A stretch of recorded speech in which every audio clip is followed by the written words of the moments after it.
Welcome my YouTube channel Kanhaiya classes. जी हाँ, इस वीडियो में हम आपको बताएंगे कि आप शुक्राणु जनन की संरचना, इसके विषय में हम आपको चित्र के माध्यम से समझाएंगे।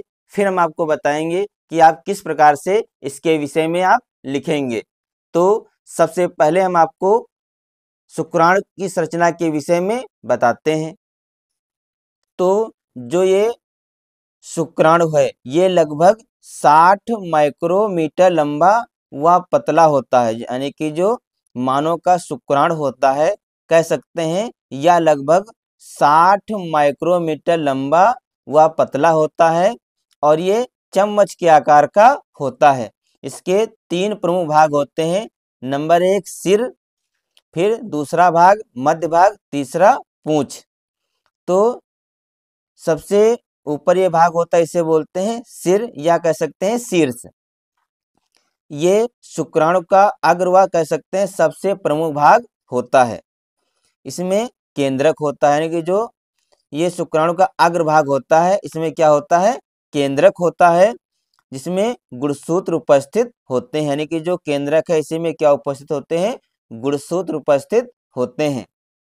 सिर का सबसे ऊपरी भाग इसे क्या बोलते हैं, एक्रोसोम, यानी कि जो सिर का सबसे ऊपरी भाग है इसे बोलते हैं एक्रोसोम। और जो गाल्जी काय का बना होता है, जो एक्रोसोम है किसका बना होता है, गाल्जी काय का बना होता है। फिर जो सिर है, ये जो सिर है, सिर के निचले भाग में एक जोड़ी तारक काय उपस्थित होते हैं।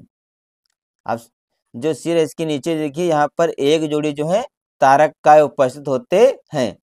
फिर इसका दूसरा भाग होता है ये वाला भाग, इसे बोलते हैं मध्य भाग। इसमें क्या होता है, अच्छे तंतु उपस्थित होता है।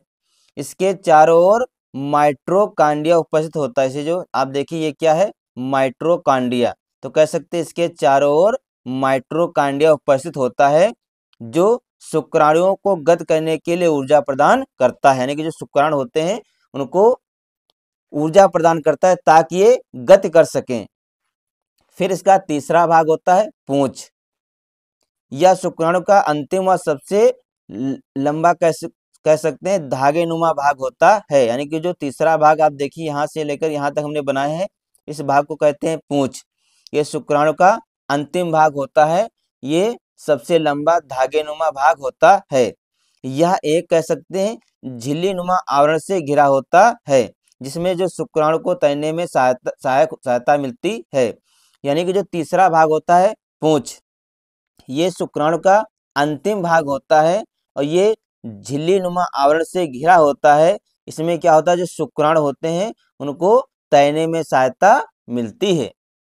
तो ये है शुक्राणु जनन की जो संरचना है, इसके 3 भाग होते हैं, सिर, मध्य भाग और पूंछ। इसके विषय में हमने आपको चित्र के माध्यम से बताया है। अब हम आपको बताएंगे कि आप इसके विषय में किस प्रकार लिखेंगे। अब हेडिंग डालेंगे शुक्राणु की संरचना। इसमें लिखेंगे मानव का शुक्राणु लगभग 60 माइक्रोमीटर लंबा व पतला होता है। यह चम्मच के आकार का होता है। हमने आपको अभी चित्र के माध्यम से समझाया था शुक्राणु जनन के विषय में। तो इसमें जो मानव का शुक्राणु होता है वो लगभग 60 माइक्रोमीटर लंबा व पतला होता है। यह चम्मच के आकार का होता है। इसके 3 प्रमुख भाग होते हैं। नंबर 1 सिर, इसमें लिखेंगे यह शुक्राणु का अग्र व सबसे प्रमुख भाग होता है। इसमें केंद्रक होता है, यानी जो शुक्राणु का अग्र भाग होता है ये इसका प्रमुख भाग होता है शुक्राणु का। इसमें केंद्रक उपस्थित होता है, जिसमें गुणसूत्र उपस्थित होते हैं। सिर का सबसे ऊपरी भाग एक्रोसोम कहलाता है, जो गाल्जी काय का बना होता है। सिर के निचला भाग में एक जोड़ी तारक काय उपस्थित होते हैं। यानी कि जो शुक्राणु होता है इसका अगर आगे वाला भाग जो होता है वो इसका प्रमुख भाग होता है। इसमें केंद्रक होता है और इसमें गुणसूत्र उपस्थित होते हैं। सिर का सबसे ऊपरी भाग होता है उसे बोलते हैं एक्रोसोम, जो गाल्जी काय का बना होता है। सिर के निचले भाग में एक जोड़ी तारक काय उपस्थित होते हैं। इसके बाद डालेंगे मध्य भाग, इसमें लिखेंगे इस भाग से शुक्राणु के अंत तक एक अच्छी तंतु उपस्थित होता है। इसके चारों ओर माइटोकॉन्ड्रिया उपस्थित होता है जो शुक्राणुओं को गति करने के लिए ऊर्जा प्रदान करता है। अब डालेंगे पूंछ, इसमें लिखेंगे यह शुक्राणु का अंतिम व सबसे लंबा धागे नुमा भाग होता है। यह एक झिल्ली नुमा आवरण से घिरा रहता है। यह शुक्राणुओं को तैरने में सहायक होता है।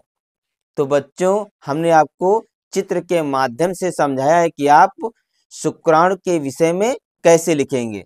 तो बच्चों, आज के वीडियो में इतना ही। मिलते हैं अगले वीडियो में नए टॉपिक के साथ। तब तक के लिए जय हिंद, जय भारत।